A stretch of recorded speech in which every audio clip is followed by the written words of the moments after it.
course, it was a bad idea. It was a bad idea because NAFTA was written specifically to drive down wages. I mean, Ross Perot was right. When he warned America that we were going to lose millions of jobs, he was 100% right. He knew what the Democrats at that point weren't ready to say, and that is that NAFTA was going to cause America to lose millions of jobs because wages would, because manufacturers, corporations would seek other countries where wages were lower, where workers didn't have any rights at all, where they could make a bigger profit. Now, let's think about this for a minute. It was a Democratic president who passed NAFTA, President Clinton. When he passed that, the Democrats lost the Congress in the next election. Why? Because people just lost confidence that Democrats would protect their wages and protect their jobs. In this election, you have many people running for president who voted for NAFTA or who supported NAFTA.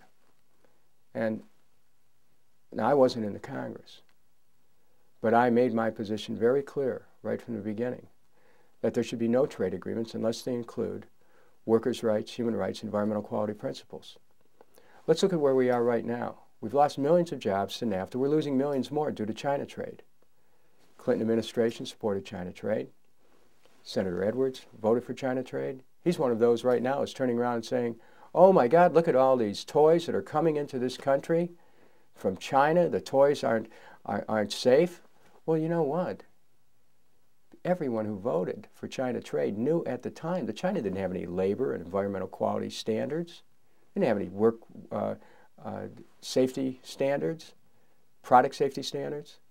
So, big surprise, a United States senator who voted for China trade is just alarmed and shocked that China is bringing all these cheap products that there's no protection at all into this country. My God, how could that happen? I mean, these are well-educated people who are trying to tell the American people they didn't know. Everyone knew what to expect from China.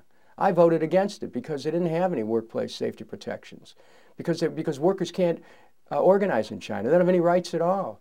If they try to strike, they'll be thrown in jail. So look at this. We have a system right now of trade where in Iowa, for example, and in New Hampshire, there's been many jobs lost. Factories have been shut because it's all been about going where the wages are cheaper, okay? Now, if someone who's a Democrat doesn't stand for workers, then who will? And you have so many of these candidates are for these trade agreements that attack the right to organize while they say, oh, I'm for working people, and they profess to be for unions, but the fact of the matter is when it counted, they weren't there. And so I'm saying all trade agreements under a Kucinich administration must have the right to organize, the right to collective bargaining, the right to strike, the right to decent wages and benefits, the right to a safe workplace, the right to be able to sue your employer if you're injured on a job under unsafe conditions, the right to a secure retirement, the right to participate in a political process. These are inherent rights in a democratic society.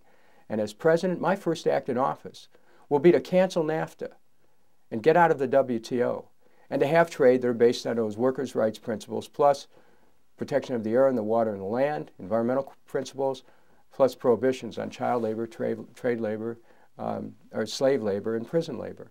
So I offer that to you for your consideration because trade is one of those areas where the Democratic Party has absolutely failed the American people, sold them out.